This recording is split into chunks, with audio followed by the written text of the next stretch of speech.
사랑하는 영락교회 지체들에게 주 안에서 평화 인사를 전합니다. 오늘은 2022년 12월 14일 수요일입니다. 오늘의 묵상 본문은 신명기 5장 1절로 33절까지의 말씀입니다. 오늘 본문 말씀 5장 1절부터의 말씀은 이렇게 시작합니다. 모세가 온 이스라엘을 불러 그들에게 이르되 이스라엘아, 오늘 내가 너희의 귀에 말하는 규례와 법도를 듣고 그것을 배우며 지켜 행하라. 우리 신명기 5장은 너무나 유명한 십계명에 관한 말씀이죠. 우리 출애굽기 20장에 나오는 말씀과 이렇게 평행하는 그런 본문입니다. 우리가 그 출애굽기 말씀 1일 묵상 나눌 때 십계명을 한 절 한 절을 다 이렇게 하루의 1일 묵상으로 한 40분 되는 말씀으로 나눴습니다. 그래서 계명 하나하나를 그렇게 나눴어요. 그래서 우리 5장에서는 신명기 5장에서는 같은 말씀을 같이 반복할 필요는 없겠죠. 그래서 말씀을 오늘 하루의 말씀으로 5장의 하나의 말씀으로 십계명으로 묶어서 나누는 이제 그런 시간을 가지려고 합니다. 오늘 2절에 보면 우리 하나님 여호와께서 호렙산에서 우리와 언약을 세우셨나니, 3절에 이 언약은 오늘 여기 살아있는 우리 곧 우리와 세우신 것이라.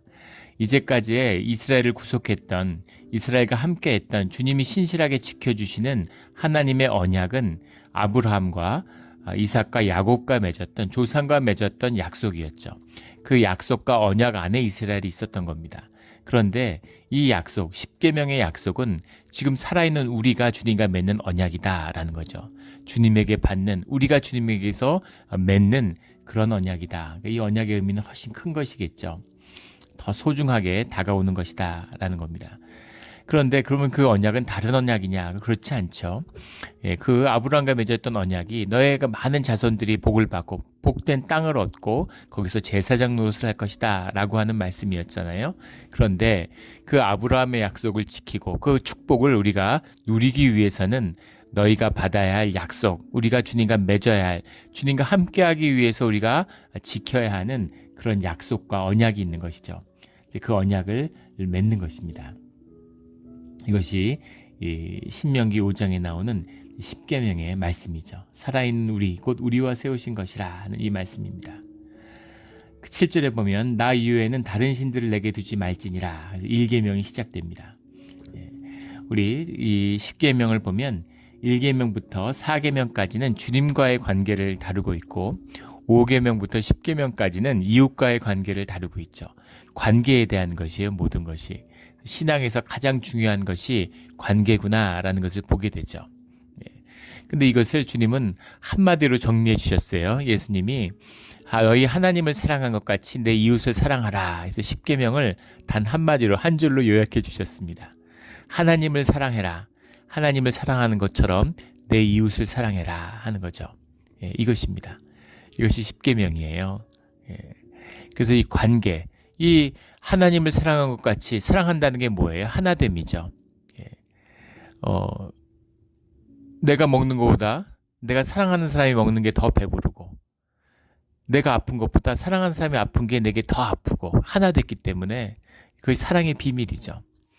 그런데 하나님을 사랑한 것 같이 내 이웃을 사랑해라. 하나님과 나와 이웃이 모두 주 안에서 하나라는 것이죠. 통한다는 것입니다. 연합하는 거예요. 형제가 연합하여 동거함이 어찌 그리 선하고 아름다운고라는 시편 133편에 나오는 말씀처럼 하나됨, 그 하나됨의 비밀은 주님과 하나 되는, 주님을 사랑하는 것에 있다라는 것이 이 십계명의 본질이죠. 또 이것의 더 깊은 뜻은 주님이 마태복음 5장에서 밝혀주셨죠. 우리의 마음이에요. 주님과 함께하는 진실함과 자원하는 심령, 그 마음이라는 것을 우리는 절대 십계명을 지킬 수 없습니다. 십계명을 지킨다는 것이 도덕률이나 무슨 사회적인 율법이나 규칙이 아니에요. 이 겉에 있는 무슨 이런 것. 예전에 어떤 교인분이 그런 말씀을 하세요. 예전에는 그냥 교회 나오는 것이 하나님 믿는 게 뭐냐, 교회 다니는 거라고 생각했다는 거예요. 교회 다니면 하나님 믿나요? 그거하고 상관없죠. 잘못하면 종교행위가 되고 하나님의 뜻에서 더 벗어날 수도 있습니다.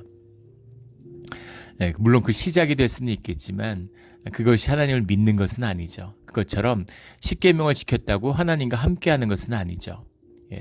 음욕을 품지 말라. 이웃의 여인을 탐내지 마라. 근데 예수님께서는 너희가 마음의 음욕을 품었으면 너희의 눈을 뽑아내라 이렇게 말씀하셨죠. 눈은 멀쩡한 채로 지옥에 가는 것보다 눈을 뽑고 천국에 가는 게 낫지 않느냐 이런 말씀이신 거죠. 평생의 음욕을 한 번이라도 마음에 품지 않는 남자가 한 명이라도 있겠습니까? 주님이 말씀하시는 뜻은 뭘까요? 우리는 계명을 지켜서 주님과 하나 될 수 없다는 것이죠. 그런데 주님과 하나 될 수 있는 것은 오직 주님의 은혜고 주님의 구속하시는 은혜, 인도하신 뿐이다 라는 겁니다. 이게 하나됨의 비밀이고 은혜의 비밀이에요. 십자가의 비밀이죠. 이 비밀을 말씀하고 있는 겁니다. 율법을 지켜라 라는 건 하나님과 함께하는 마음을 갖춰라 라는 거죠. 부자 청년이 주님을 찾아와서 내가 어려서부터 율법을 다 지켰습니다 이렇게 이야기하죠. 주님이 좋게 받아주셨죠. 잘했구나 칭찬해 주시고 그러니 이제 나를 따라라 그렇게 얘기하시죠. 근데 얼굴에 근심한 빛을 띠고 주님을 떠나가요. 무엇이었습니까? 거짓인 거죠. 사실 마음속 깊은 곳에는 돈을 섬기고 있는 거죠. 주님이 돈을 섬겼다고 책망하고 돈을 섬겼다고 뭐라고 그러시는 겁니까? 아니죠. 열심히 살려는 마음이 있었어요. 율법을 지키고 싶은 마음이 있었습니다. 그걸 칭찬해 주셨어요. 그리고 이제 나를 따르라고 말씀하시는 거죠. 그런데 못 따르는 겁니다. 따를 수 있는 것은 오직 주님이 인도하심이 아니면 따를 수 없는 거죠. 모세가 가나안 복지 땅에 들어갈 수 없는 것과 마찬가지입니다.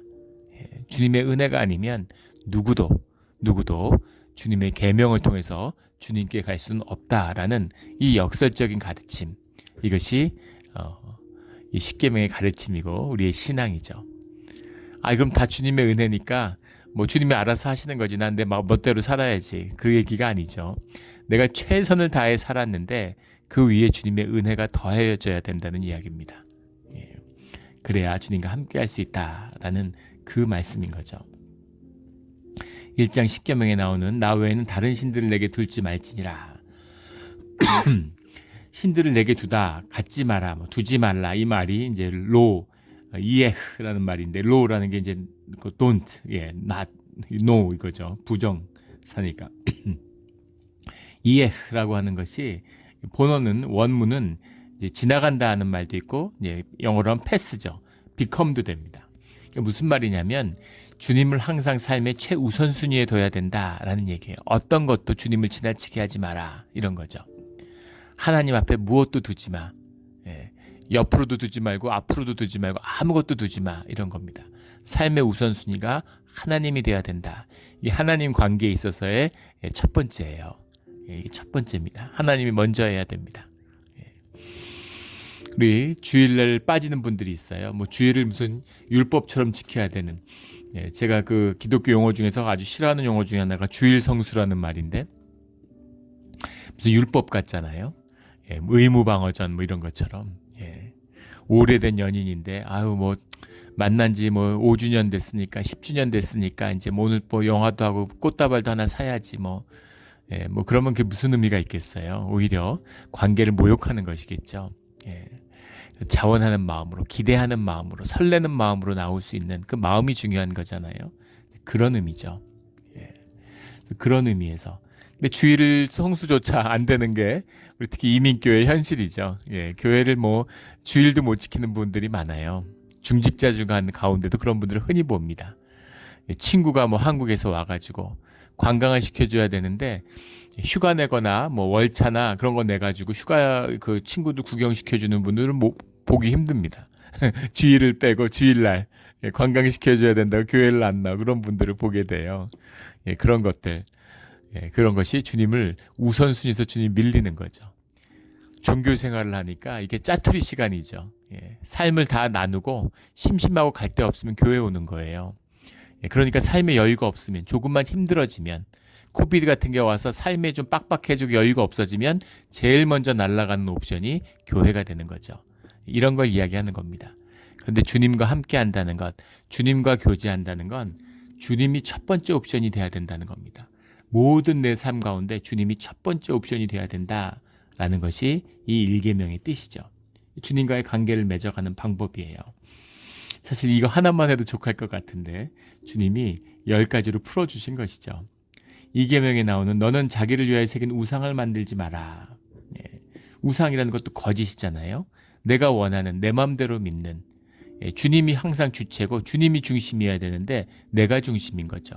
내가 원하는 곳에서 내가 원하는 하나님의 측면을 만나는, 인격을 만나는 그런 것, 그런 거짓을 말하는 거죠. 절대 우상을 만들지 말아라. 어떠한 형상도 만들지 말아라. 그런 어떤 그 거짓, 주님을 규정하고 경험 속에 가두고 이런 짓 하지 말아라, 이런 것이죠. 그래서 9절에 나오는 그것들에게 절하지 말며 그것들을 섬기지 말라. 절하다라고 하는 말이 이제 티스타 하웨라는 말인데, 티스타 하웨라는 말이 이제 그 하웨라고 하는 말이 이제 복종하다 이런 말입니다. 섬기다라는 말은 타아베뎀이라는 말인데, 타아베뎀이라는 말의 원형이 아베드예요. 아베드가 섬긴다라는 게 종노릇 한다는 얘기입니다. 종이 주인을 섬기는 거죠. 우상을 만들어서 그 거짓에게 종노릇하지 말아라 라는 거죠. 거짓을 만들고 인간의 거짓이 더 큰 거짓에 굴복하는 겁니다. 거기에 종노릇을 해요. 이게 종교잖아요. 세상 보십시오. 인간이 국가를 만들고 인간이 민족을 만들었는데 다 만들어낸 이야기잖아요. 언제부터 국가가 있고 언제부터 민족이 있습니까? 그런데 그거를 사람들이 정해놓고 그걸 무슨 여권을 주고 못 넘어가게 막고 뭐 국가를 위해 목숨을 바치고 축구 같은 것에 완전히 목숨을 걸고 그건 즐기는 거죠. 게임이에요. 네, 그런 걸 너무 크게 생각할 필요 없는 것이죠. 하물며 그런 거짓된 것에 넘어가서 그걸 섬기지 말아라. 돈은 사람이 만들었잖아요. 삶의 편리를 위해 만든 수단일 뿐입니다. 근데 그것에 믿음이 전가되고 가치가 전가되고 거기에 종노릇을 해요. 그래서 돈에다 목숨을 걸고 돈을 벌기 위해서 내 생명을 내줍니다. 이런 것이죠. 절하지 말고 섬기지 말라. 주님의 뜻입니다. 11절에 가면 3계명이죠. 너는 내 하나님 여호와 이름을 망령되이 일컫지 말라. 이것도 주님과의 관계에서 주님을 거짓되이 만들지 말아라. 근데 주님을 망령되이 일컫는 자, 성령을 거부하는 거잖아요. 주님을 욕되게 하는 자입니다. 절대 주님과의 관계에서 이런 짓을 하면 안 되는 거죠. 우리가 돌아가야 할 것, 우리를 용서해 주시는 분이 주님이시잖아요. 회개의 대상인데 주님을 이름을 욕되게 하고 주님을 거짓되게 하면 어디서 회개를 하고 어딜로 돌이키겠어요. 어떤 죄를 지어도 주님의 이름을 욕되게 하고 주님을 망령되이 여기는 이런 죄를 져서는 안 되는 거죠. 마지노선입니다. 절대 해서는 안 되는 일이에요. 우리 늘 주님과의 관계에서 신실함을 잃지 않는 우리 모두가 되기를 주의 이름으로 축원합니다. 그리고 4절이 나오는데 4절은 앞에 3계명과 뒤에 6계명을 연결시켜주는 그런 고리와 같은 말씀이죠. 내 하나님 여호와가 내게 명령한 대로 안식을 지켜 거룩하게 행하라.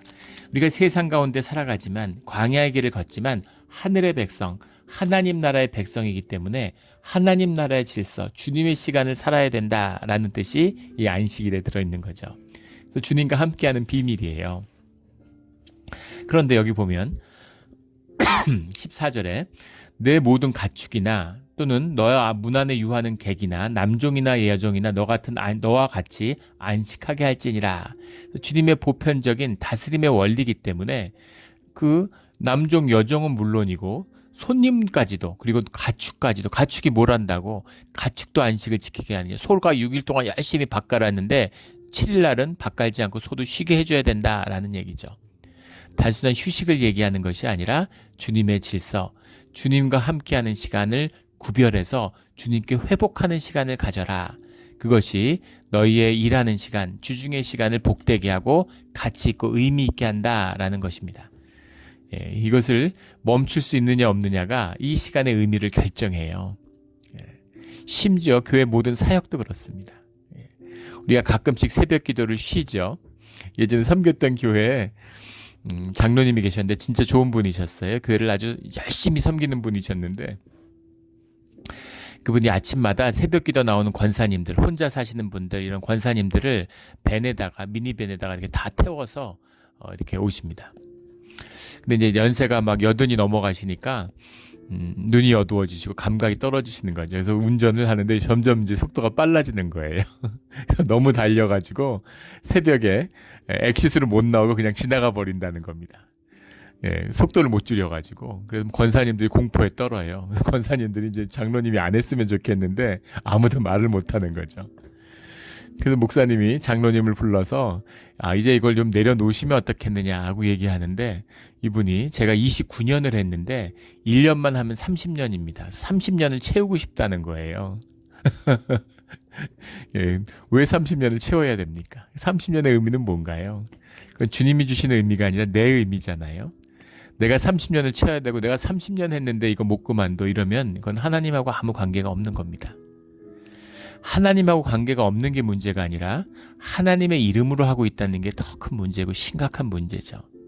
그게 하나님의 이름을 망령되게 하는 거예요. 하나님의 이름을 욕되게 하는 겁니다. 하나님의 영광을 위해서 하나님을 높이려고 했는데 하나님을 욕되게 하는 일을 하는 것, 그게 더 문제가 있는 것이죠. 그것을 이야기해. 그게 안식일의 질서의 참된 뜻이에요. 내가 딱 그만둘 수 있어야 되는 거죠. 예전에 제가 섬겼던 교회 목사님이 아주 목회를 훌륭하게 잘하셨습니다. 목사님의 그 훌륭한 목회와 교회가 뭐 이렇게 생명이 넘쳐나요. 그래서 그 비밀을 물었는데 목사님이 모르시겠다는 거예요. 뭐 다른 게 아무것도 없고 특별한 게 아무것도 없다고. 근데 한 가지 매일 마음에 새기는 건 새벽기도 나와서 오늘 내가 목회를 그만둘 수 있습니까? 라는 걸 주님한테 여쭤본다는 거죠. 예. 내가 목회를 오늘 그만둘 수 있을까? 예. 그래서 주님이 그만두라고 하면 그만두는 거죠. 오늘 그만둘 수 있어야 됩니다. 근데 뭐 이게 있고 뭐 애가 뭐 지금 학교에 다니는데 뭐가 있는데 교회가 지금 이런 걸 준비하고 있는데 내가 이제까지 뭘 해왔는데 이러면 안 되는 거죠. 주님이 그만둬라 그러면 딱 그만둬야 되는 겁니다. 주님이 시작해라 그러면 바로 시작하는 거죠. 그것이 안식일의 질서예요. 그런데 15절에 보면 너는 기억하라 이러면서 내 하나님 여호와가 내게 명령하여 안식을 지키라 하셨는데 그 하나님 여호와가 강한 손 편팔로 너희를 애굽 땅 종되었던 곳에서 인도하여 내었다라고 말씀하고 계시는 겁니다. 이게 무슨 뜻일까요? 이게 무슨 의미일까요?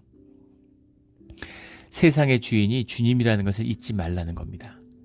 그래서 주님의 질서, 주님의 시간을 지키고 사는 것, 이것이 너의 삶 가운데 이니셔티브가 되어야 되고 충분히 된다는 것이죠. 그걸 보여주는 대표적인 것이 우리가 말 그대로 안식이라고 얘기하는 주일이잖아요. 주님의 날이에요. 주님이 죽었다 부활하신 날, 죽음의 권세를 꺾은 날입니다. 근데 정말 상징적이지 않아요? 세상 모든 사람이 일요일이라고 일요일날 쉽니다. 조선왕조 실록에 보면 주일이 없었잖아요. 일요일이 어디 있습니까? 계속 일하는 거예요. 근데 사람이 어떻게 계속 일합니까? 그러니까 한 달 월차를 내는 거죠. 한 달에 하루 내지 조선시대 관료들의 그 기록을 보면 한 달에 하루 또는 이틀 정도를 이렇게 특별한 일이 있으면 쉬었다 그래요. 근데 쉰다는 의미가 뭐 아파서 쉬는 경우도 있겠지만 자기 개인적인 일을 볼 수도 있고 뭐 이러니까 쉬는 날이 필요한 것이죠. 그런 것이었습니다. 그런데 6일을 일하고 하루를 쉬는 게 세계의 질서가 됐어요. 이런 것이 바로 가축도 쉬게 되는, 가축이 뭘 합니까? 손님이 뭘 하겠어요. 그러나 안식일에 휴식을 취하게 되는 것이죠. 이 비밀, 이것이 안식일의 비밀입니다. 이 비밀이 삶에서 풀어지는 우리 모두가 되기를 주의 이름으로 축원합니다. 가축도 안식일을 쉬는 비밀을 갖는데 사람이 안식일을 못 가져요. 돈 벌어야 되니까, 열심히 일해야 되니까, 또 안 그러면 먹고 살 수 없다고 생각합니다. 생존의 굴레가 씌워져가지고 꼼짝 못하는 거죠. 그리고 인생을 살고 나면 이렇게 살아나 저렇게 살아나 다 한 가지였는데, 저희 아버지가 12살에 집을 떠나서 자수성가한 분이셨는데 그런 말씀을 하세요. 가슴이 아팠습니다. 평생을 벼랑 끝에 쓴 것처럼 살았다고. 실패하면 안 되고 한 번도 기회가 없는, 그래서 늘 긴장하고 정말 아버지를 보면 열심히 사셨어요. 어떻게 저런 분이 계실까 싶을 정도로 그런 분입니다. 매일 새벽에 일어나서 청소하고 12살 때부터 남의 집에 살았는데 하숙을 하면서 입주 과외를 해서 초등학생을 가리켰대요. 그러면서 아버지가 그런 말씀하세요. 중학생한테 뭘 기대해서 뽑았겠냐고. 초등학생을 가리키는 건 당연한 거고. 구두 다 닦아놓고 주인들의 그 가족들 자면 마당 다 청소해놓고 아우 쟤랑 같이 사니까 아주 기가 막히다. 이렇게 돼야 된다는 거죠. 얼마나 고달픈 삶이었겠어요. 커피 한 잔, 우유 한 잔도 그냥 마셔본 적이 없다. 근데 나이가 드셔서 연세가 드셔서 80이 넘어서 교회를 나오시게 된 거죠. 교회에서 신앙생활을 하시면서 안식을 처음으로 경험하신 겁니다. 모든 것이 주님의 은혜였는데 주님이 그냥 주시는 거였는데 그걸 몰라서 너무 각박하게 살았구나. 항상 이기려고 하고 항상 이겼는데 지나 이기나 아무 상관없는데 져줄 걸, 다 져줄 걸 그걸 왜 이겼을까? 예, 그러시는 거죠. 그것이 인생의 안식의 의미입니다. 예. 심지어 교회를 평생 다녀도 안식의 질서를 삶으로 못 누리는 분들이 있어요. 이렇게 가슴 아픈 일이 어디 있습니까? 음식이 없어서 굶으면 그럼 불쌍하기라도 하지.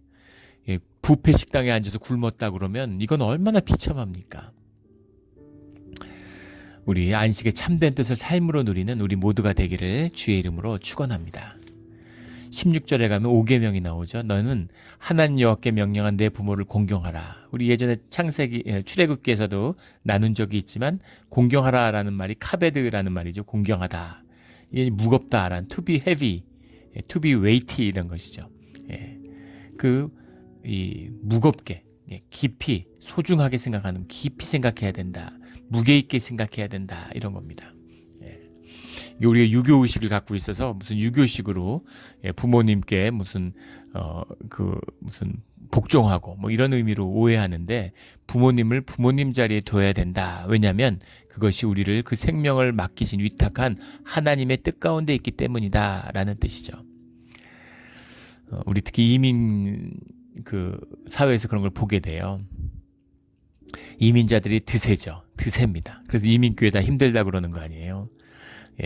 삶을 개척하고 열심히 살아야 되기 때문에 예전에 그런 여집사님을 만난 적이 있어요. 초등학교 2학년 때부터 집안일을 다 했대요. 그런 분들 많으시죠.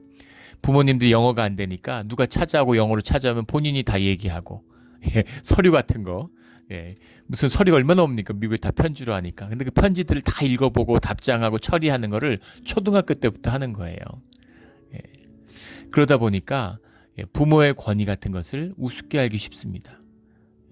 제대로 그것이 부모님과 함께하는, 부모님을 섬기는 올바른 길임을 잘 모르기 때문에, 그래서 마치 그런 일을 하기 때문에 더 심각한 문제는 부모의 자리에 자기가 쓰려고 하는 거예요.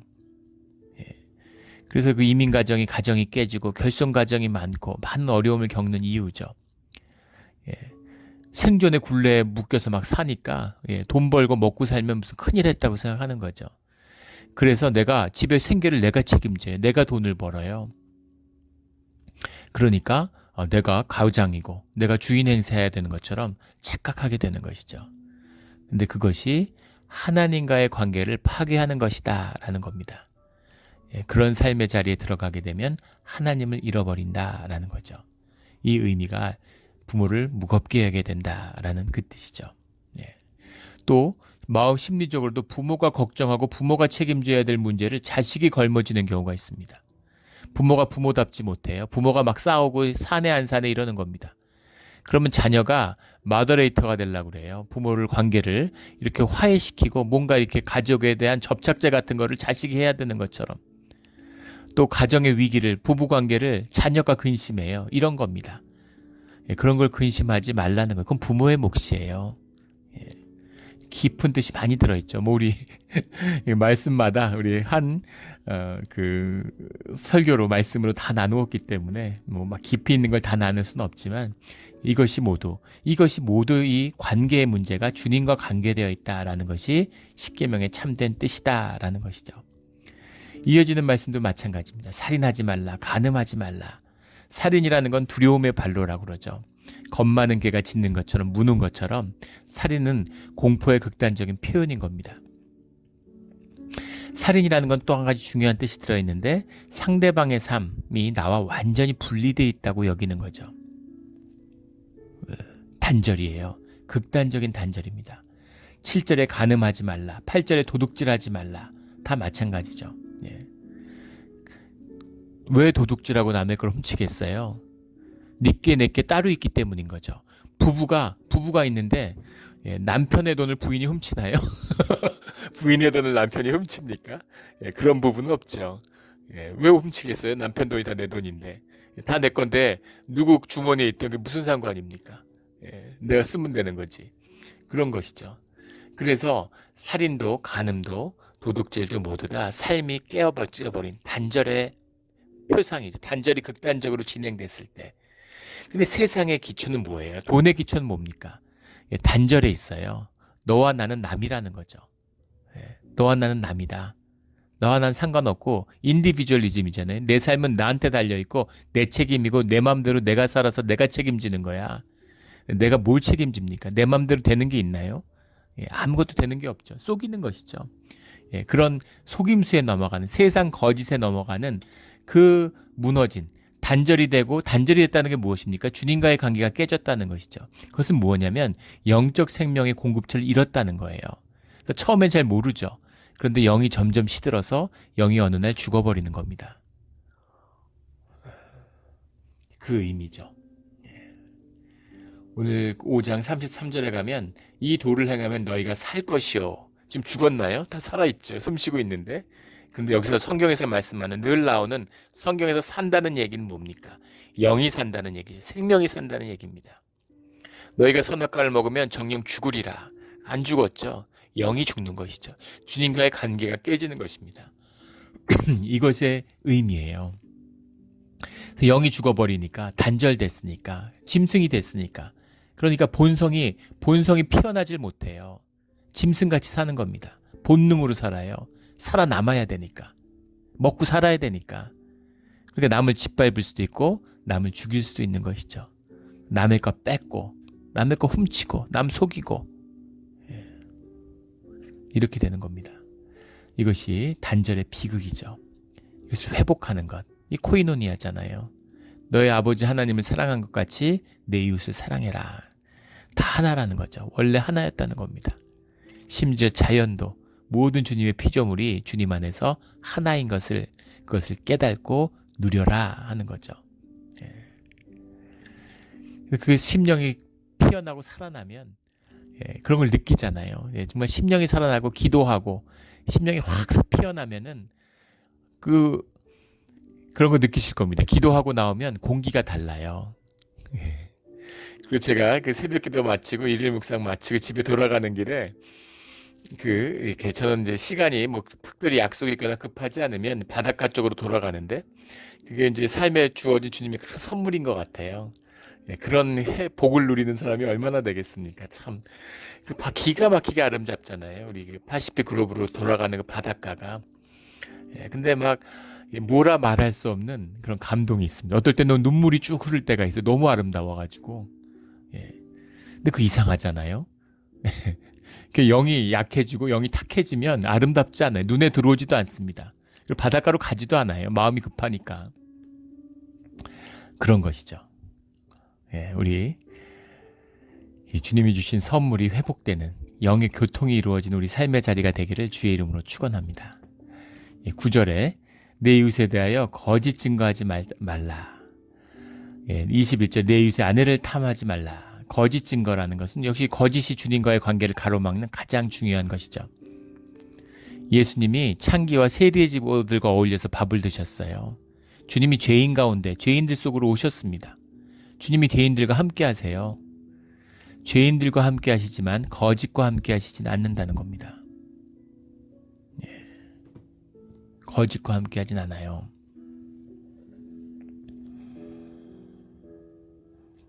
굉장히 중요한 말씀입니다. 이걸 정말 가슴에 새기고 또 새겨야 돼요. 우리 죄졌다고 주님이 우리를 걷어차거나 멀리하거나 끊지 않으십니다. 죄인이고 그 죄진 게 아파서 품어주셨잖아요. 그런데 거짓으로 무덤에 회칠하고 의로운 척 종교생활 하면서 종교의 의의를 막 입어가지고 무슨 의롭게 산 것처럼 다 율법을 다 지켜 행했습니다. 이렇게 나오면 주님이 우리를 함께 해주실 수 없다는 것이죠. 절대로 거짓, 이웃에 대해 거짓 증거하는 것도 단절이잖아요. 거짓이라는 것이 모든 단절의 시작의 기초가 거짓입니다. 그래서 세상이 모두 단절되는 거예요. 거짓이기 때문인 거죠. 10절에 내 이웃의 아내를 탐내지 말라. 밭이나 남종이나 여종이나 이것도 마찬가지죠. 간음하라, 살인하지 말라, 도둑질하지 말라. 간음하지 말라에는 사실은 이웃의 이 아내를 탐내지 말라보다 더 깊은 뜻이 들어있죠. 간음은 우상숭배와도 연관되어 있죠. 이 시대의 문란함이라는 건 우리가 기독교의 문명의 세례를 지구적으로 한번 맛봤기 때문에 지금 우리가 경험하는 세상의 성적 타락은 그런 고대 세계의 타락과는 상상조차 할 수 없는 겁니다. 고대 세계의 성적 타락이라는 건 지금은 사실 입에 담기도 민망할 정도로 이건 말도 못하게 타락한 것이었어요. 가장 성스럽고 거룩한 것이 성전 제사인데 우상 숭배를 하면서 거기서 집단 혼음을 합니다. 하물며 세상은 어떻겠어요? 말 다 한 것이죠. 그런 의미가 들어있는 거죠. 그런데 내 이웃의 탐내지 말라라고 하는 것은 우리 성적인 욕심 이런 것과 관련이 있는데 이것도 역시 단절과 관련이 되어 있는 것이죠. 이런 깊은 너 안에 있는 본능으로 사는 문제잖아요. 왜 본능이 삶의 이슈가 되고 본능이 문제가 되겠습니까? 본능이 이슈가 되는 이유는 본성이 우리의 육성을 다스리지 못하기 때문이죠. 우리의 삶이 연약하기 때문입니다. 연약함을 뭐라고 하는 것이 아니라 본능이 삶의 중심이 돼서는 안 된다는 것이죠. 그럼 짐승과 다를 게 뭐가 있어요? 죄를 알았는데 거기서 돌이키지 않으면 그러면 안 되는 것이죠. 그런 의미입니다.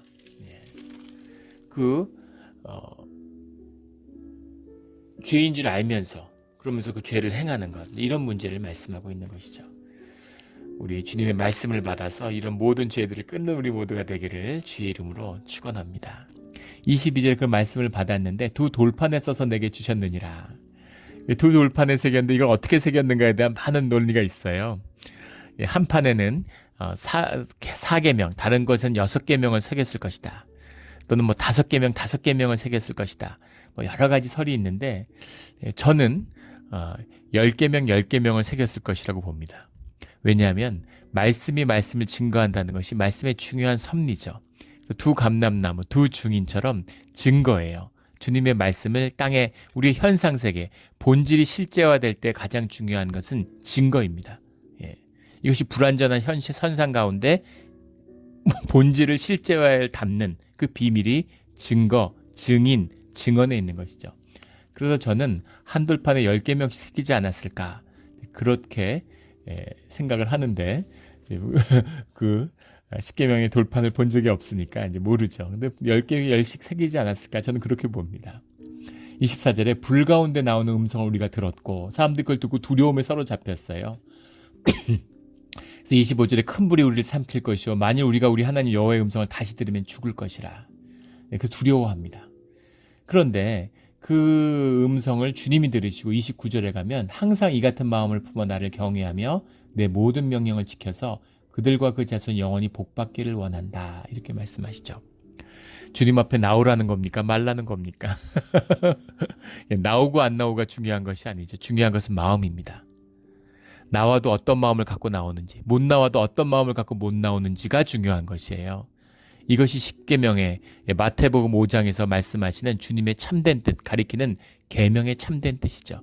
계명을 지켰냐 안 지켰냐, 율법을 지켰냐 안 지켰냐가 아니라 어떤 마음으로 지켰느냐, 지키지 못하면 어떤 마음으로 지키지 못했느냐라는 것이 소중하다는 거죠. 중요한 것은 그 계명을 통해서 주님의 마음, 주님의 뜻을 만나야 된다라는 겁니다. 이 귀한 뜻을 우리 계명을 뛰어넘는 무슨 이것을 자꾸만 종교화되니까 무슨 사회윤리나 사회율법처럼 살인하지 말라가 무슨 형사법에 관련된 얘기 같이 세상에 살인하는 사람들이 얼마나 되겠어요. 근데 살인하는 마음을 품었으면 이미 살인자라고 주님은 말씀하시죠. 중요한 것은 우리의 마음입니다. 주님 앞에 서는 이런 마음, 이 마음을 주장하고 지켜주실 수 있는 분도 주님밖에 없으시죠. 그 마음을 우리가 센스하고 분별할 수 있는 힘을 이 계명에서 얻는 것입니다. 말씀의 참된 뜻을 깨달아 주님과 함께하는 자자손손이 영원히 누리는 이 복을 결코 놓치지 않는 우리 모두가 되기를, 또 이 복의 문이 열리기를 주의 이름으로 축원합니다. 아멘. 기도드리겠습니다. 하나님 아버지 감사합니다. 귀한 말씀 주시니 감사합니다. 우리가 주님을 모를 때에는 십계명을 지켰다고 생각했습니다. 그런데 주님을 만난 뒤에는 우리가 도저히 지킬 수 없는 것이 십계명임을 이제는 압니다.